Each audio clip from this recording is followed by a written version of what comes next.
Yeah, we'll just put that.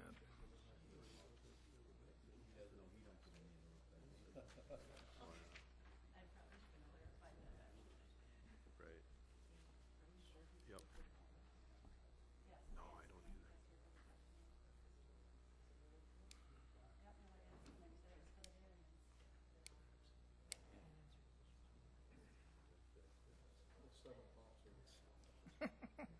Oh, it is close, isn't it? 10, 9, 8, 7, 6, 5. Check with the group if they're ready. We're ready. Call this meeting of Waushara County Board of Adjustments to order. This meeting will begin with a public hearing. Anyone other than the applicant or their representative wishing to speak must register and submit the registration slip to the zoning administrator at this time. Following the public hearing, the board will conduct its monthly business meeting, at which time we will vote on the applications. You may stay for the meeting and hear how the applications are decided, or you may leave following the hearing.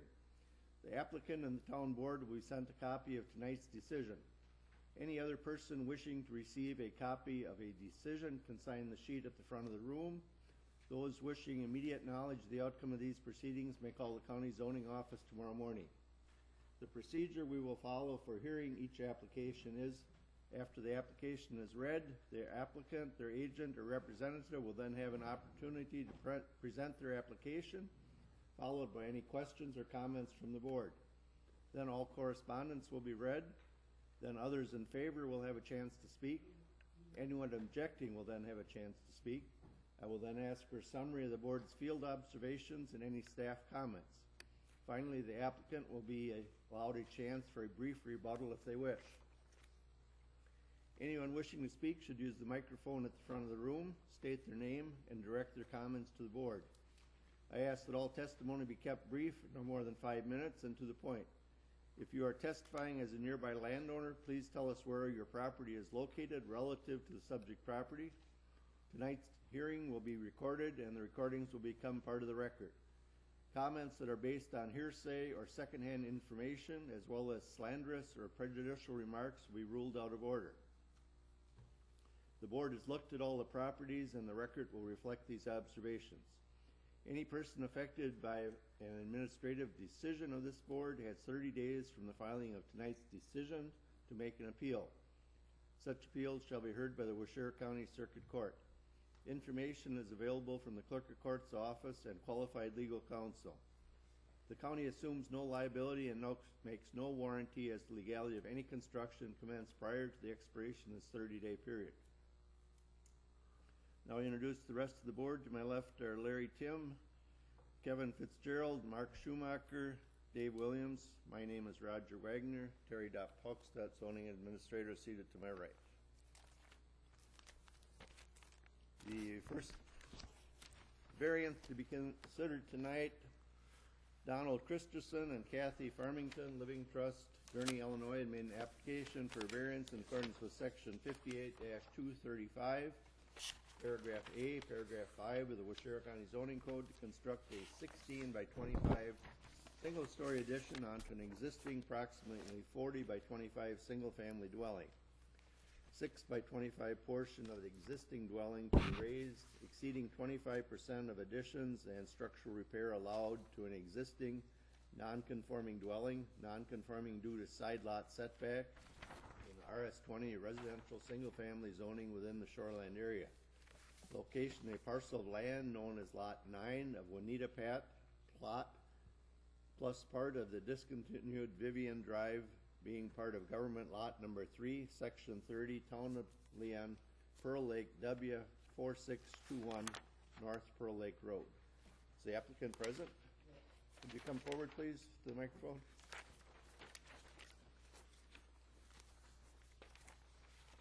And state your name for the record. Donald Christensen. Okay, Donald. Anything you'd like to tell the board, or we have some general questions to ask you? I don't think any questions, but it's just a smaller 250-foot addition along with the reconstruction of the existing portion, just to make the that back portion of the building functioning. And we'd like to potentially make it a full-time residence, which it's not working out too well right now. Just some general questions then. Have you had a recent survey out there? Yes, You know where all the lot lines or stakes are? yes. Okay. And have you talked to the neighbors in the township about the project? Some of the neighbors, yes. Okay. Have you talked to the affected neighbor, Which affected neighbor? the one you're going closest to? We're going backward toward the road, so we're not moving toward a neighbor. Although we do know across the road is our neighbor next door, and we're very good friends that are next neighbors across the street. Okay. There's one to, let me get my directions right, to the west, though, that you're already closer to that lot line than you should be. Have you Yes, talked to the west. that neighbor? Yes, Don Peretti, yes. And have you talked to the township at all about this, or no? I haven't personally. Okay. That's Mr. Sorensen, I believe. What type of foundation will this be built on? It'd just be a 4-foot crawl space. And how far above existing grade will the first floor elevation be? Same as what you've got? It's same as the existing grade. Finished height is gonna be a single story? Yes. And do you foresee any problem with stormwater runoff or any erosion to the lake or to the neighbors? No, we're really careful about that at all times. Silt fence and that type of thing? Right, yeah, little berms and making sure the water doesn't pick up speed going down the hill. Do you plan on putting downspouts on the new construction, or? If that's necessary, that's what we would prefer to do. Septic system, has that been updated, or? No, it hasn't, but we've already got the quotes and the permit is pulled to put in new septic. We'll have that done as soon as construction is completed. Any other improvements planned at this time? No, not at this time. And all the other setbacks will be met? As far as I know, yes. You're aware that the cottage is also non-conforming due to water setback and what mitigation is required Yes. for the addition? Mhm. If it were approved? And have you thought about removing or remodeling the structure, any other part down by the water? We would be able to remove the front portion of the boathouse, that the corner of it hits the high water mark, and we could remove that and hopefully add some additional square footage to the back side, away from the lake. Is there a deck down there or retaining walls? There's some small retaining walls trying to keep the sand from rushing down the hill. And have you thought about revegetating the shoreline? We could do that. What are the hardships or unique property limitations that would support the variance? That it's a non-conforming lot, and to add on to the structure, we'd need the variance. And you're aware what permits you're gonna need to do this? Yes. And if an approval were granted, when would you start the construction? As soon as possible, as soon as the frost is out of the ground. So you've got a contractor lined up? Yes. Any more committee questions at this time? I see on the plans you submitted, Portside Builders drew the plans. Are they your contractor Yes. also? Yes. Okay. Have you talked to them? Are they gonna be the ones doing the excavation there also? Yes. And when you dig into the hill away from the lake, how are you gonna hold that hill back? We'd, actually, when it's finished, we'd like to just taper it back and put some boulders on it so that it kind of moves rather than a hard retaining wall, which they tend to crack and move forward. So you're gonna slope the, Yeah, just slope it back a little bit.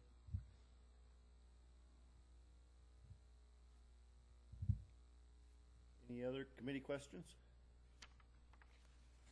we appreciate you, blowing the sidewalks off for us so we didn't tumble down the hill. Yeah, you can't get down that hill Right. if there's snow on it. Well, we thank you for that. Sure. Okay, any correspondence? You can have it, Sherry. Okay, thank you. Nope, there was no correspondence, but one person did register to speak. Lawrence Burzak, appear and speak for information.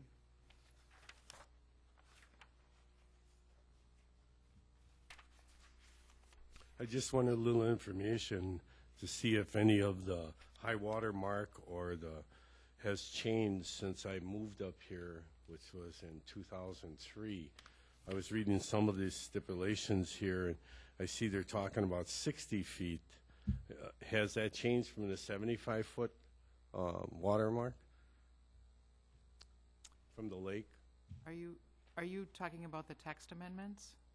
Not the variance that's on Pearl Lake? No, not the variance on Pearl Lake. Okay. This is on Silver Lake. I Right. was just wondering, does it still stay with a 75-foot from the high water mark?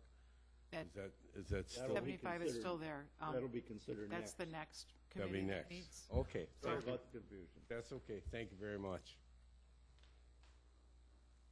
So no one. No one registered. No one registered to speak in favor or objecting. No. Staff comments? Let me just take care of this stuff.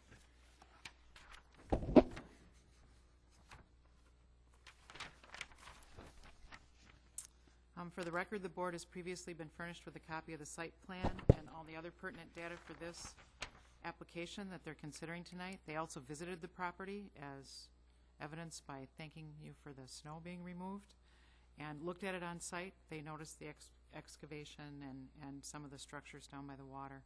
At this time, I'd like to explain a little bit about variances. Variances ask for a relaxation of a dimensional standard in the code. The decision to grant a variance must be backed by substantive reasons, which include an unnecessary hardship is being caused by the code requirement.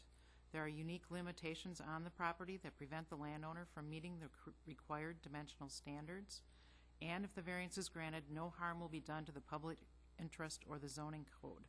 It is the applicant's responsibility to present their case and provide the burden of proof as to why the variance should be granted. The personal situation of the applicant, financial hardship, or nearby violations cannot be considered as valid reasons to grant a variance. When the board visited the property, they noted that there would not be room for a septic system if the home were to be moved back away from the water, and that there were several structures such as decking and retaining walls down by the water that could be removed and that area revegetated as an appropriate mitigation measure if an approval is considered. And they also noted some issues with stormwater runoff on the existing home. They were concerned about the downspouts coming down under the upper deck and just kind of ending in midair above the patio. I should note that this property, this particular home, does not meet the water setback in addition to the side lot setback, but the code allows them to make these improvements as long as mitigation is done to compensate for that construction. So that if you consider an approval, they still have to do certain things to get the points for mitigation. You certainly have the authority to dictate what mitigation measures you think are appropriate for the entire construction project because it's too close to the side lot line as well. So that's something that the board can consider. And that's about it for my comments. Okay, does the applicant have anything in rebuttal? Come forward then, yeah. The only thing would be just a minor detail of the gutters right now. That's a winter situation for the sun melting the roof on, the snow on the roof. It runs into gutters. If it goes all the way to the ground, it starts freezing, backing up. So I just set that up for the winters, so we don't have that freezing when it hits the ground. Okay, thank you. Thanks. That closes the public hearing for the Board of Adjustments. We'll adjourn to the first room outside the doors there. The applicant is welcome to come in and we'll vote on the procedure tonight.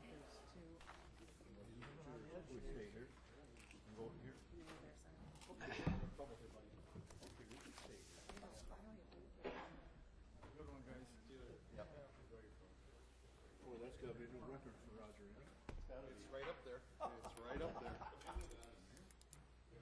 We get to play musical chairs.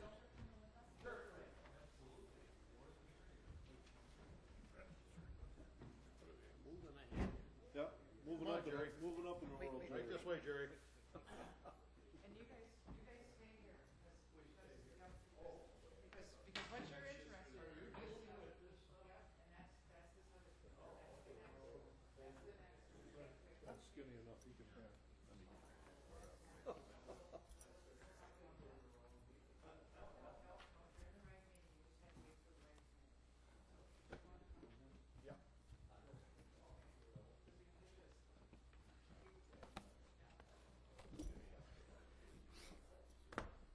Down one more, fellas. I don't really care, I just. We have to go one. What the hey? Bob can run the meeting, I just They left assume, enough chairs, didn't they? No. Fred just got in the I wrong just pew. assume go home. Fred got in the wrong pew. I'm So where you are. still want to get in the wrong one. Hey. What a night. The weather, cold weather. Really? Affecting what little brain matter I have. Excuse me.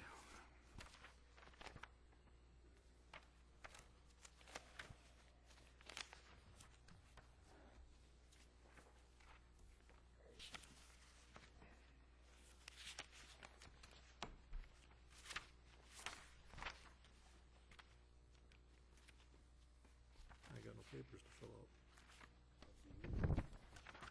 No, that's not good, because usually there is something. Thursday, February 19th. Don't feel lost, Barry, because the first time I sat Oh, here, never mind. I know what you felt like.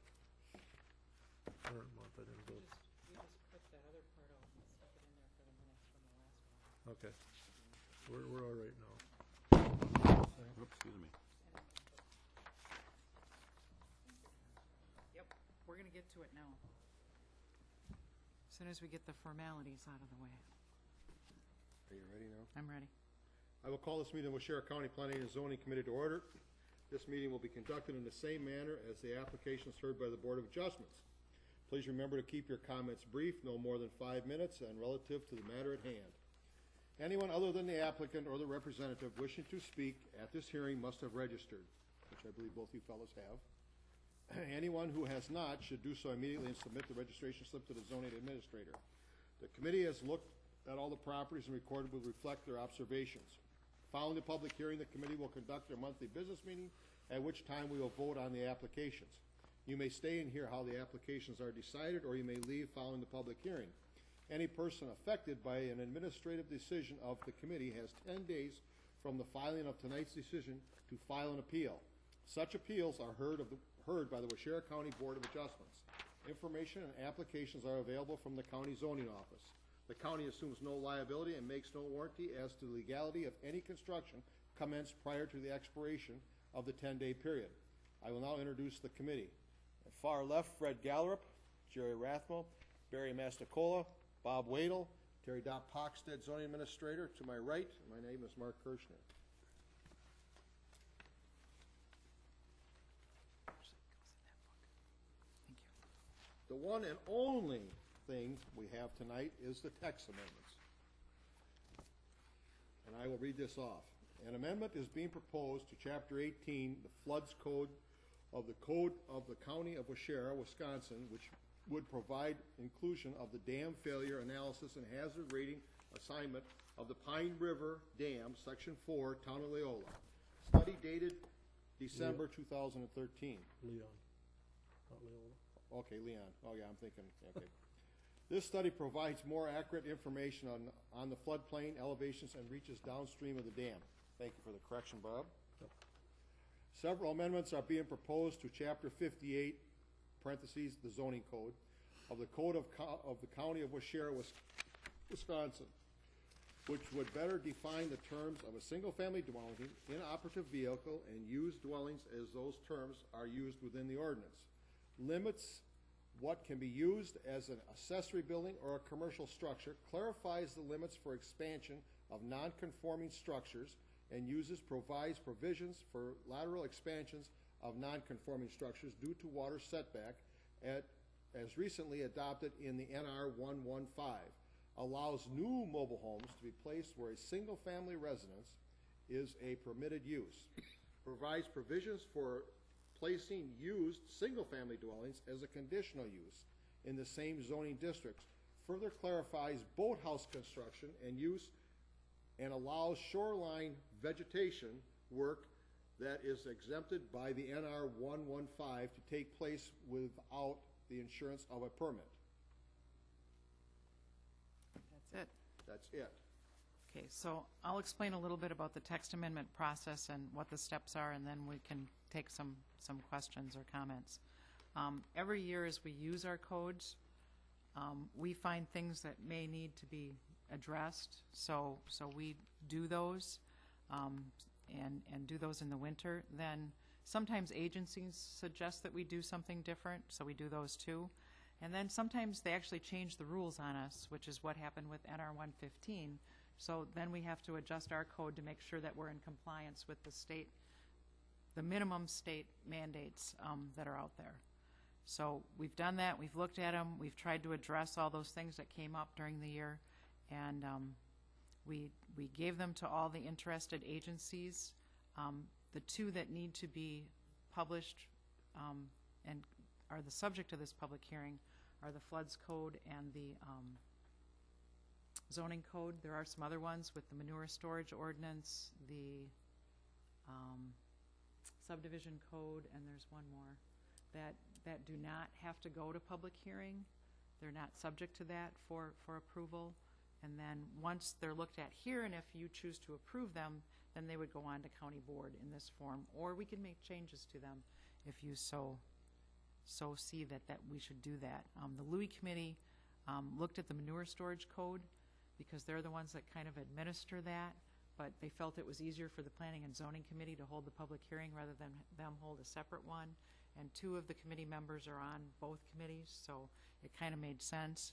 And as at their February meeting, they voted to recommend approval to you, just so there's an official recommendation for the approval of those.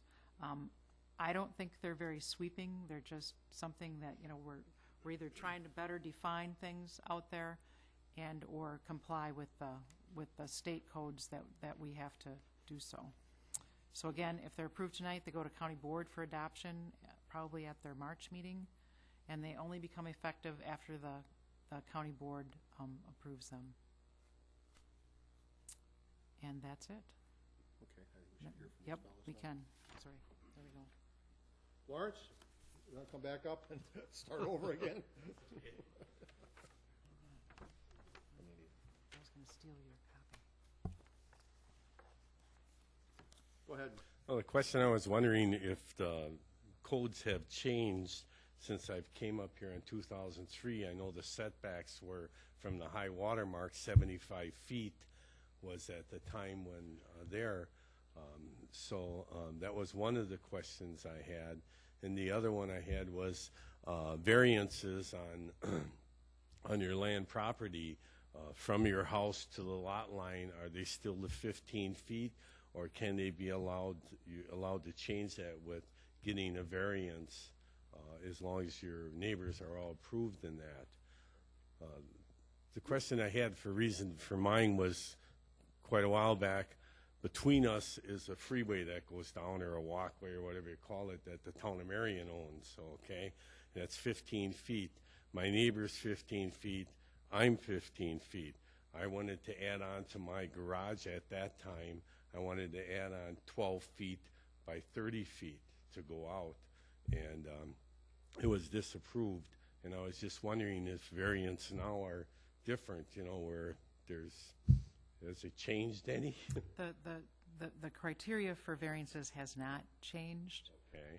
It would still be, you know, it is the unique property limitations and all that stuff, so they look at it on a case-by-case basis. Okay. So that has not changed. I think where you're getting confused with the 60 feet is that's the setback. There's rules on nonconforming structures that have been added to the Shoreline Zoning Code, and you're allowed to do certain things if you're at least 35 feet from the ordinary high water mark of a lake or 60 feet from the ordinary high water mark of a trout stream. and that's Okay, where the I 60 see, feet's coming in. But those setbacks are still 75, and actually trout streams are up to 100, because the county and this committee quite some years ago felt that they needed just a little bit more protection because of their cold water status, and the further you get runoff away from them, the better they are able to maintain that cold water that the trout need. So there's a greater setback on trout streams, but Okay. the standard setback is 75 feet. Waushara County does allow averaging on lakes though too, so sometimes it's less than that. Okay.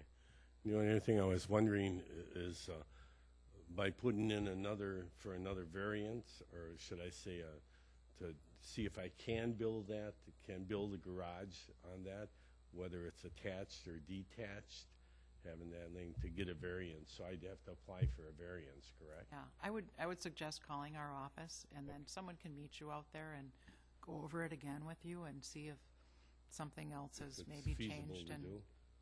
Okay, thank you very much for your Whereabouts is time. property there? Pardon? Whereabouts is your property?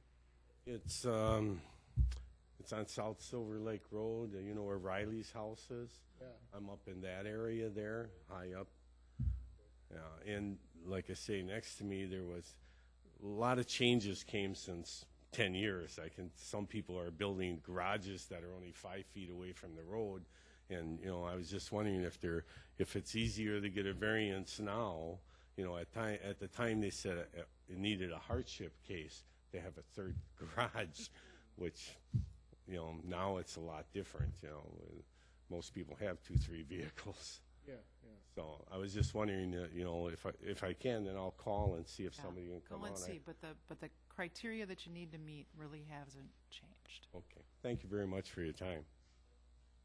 Next person is Russell. Clowen? It's Russell Klein, Wayne? Okay, Yeah. well, a real German. I live in a non-conforming single-family dwelling right next to Lawrence on Silver Lake. And a couple of years ago, we wanted to enclose underneath the deck, but we have a deck out in front toward the lake, and underneath just to have an enclosure of screened in and possibly windows and things. And we had a man and a woman from zoning come to us, and at the time they said, you can't do this. But they said, next year, we think we may give non-conforming residents the ability to do something in that non-conforming facility. We called the zoning committee last year, and they says, oh, we're not doing anything this year, but maybe next year. And so I'm wondering if there's going to be something, and if there would be a possibility that I would be able to enclose underneath the deck. There's a cement slab there, and it would just be enclosed with windows and screens, no heat, nothing like that we'd have. It would simply be an area you could get away from mosquitoes or I think things we like that. I think we still need to look at it, and I would recommend the same thing. Call our office, and we can meet you Call out there the and see. office. There was some changes, and it's happened twice now with NR 115. I don't know if it'll still allow you to do that without actually looking at it, but you know there were some changes. It's possible. I don't know how likely it is. Okay, Okay. I guess you answer my question, but we'll have to pursue it further by giving the Right, zoning Right, because committee every lot's different, every home's different, so we have to look at them on a case-by-case basis. Okay, I thank you for your time. thank you, fellas. Have a good evening.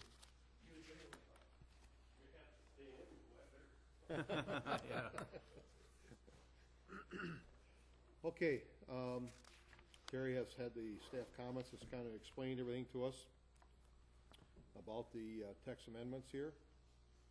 We need a motion to approve or deny. Well, do you want to close the public hearing and then, it doesn't matter? It Okay, doesn't make any difference. never mind. It doesn't make any difference. She can close the public hearing if she wants. I'll make a motion to approve it. Second. Been a motion made by Bob, seconded by Jerry to approve the text amendments.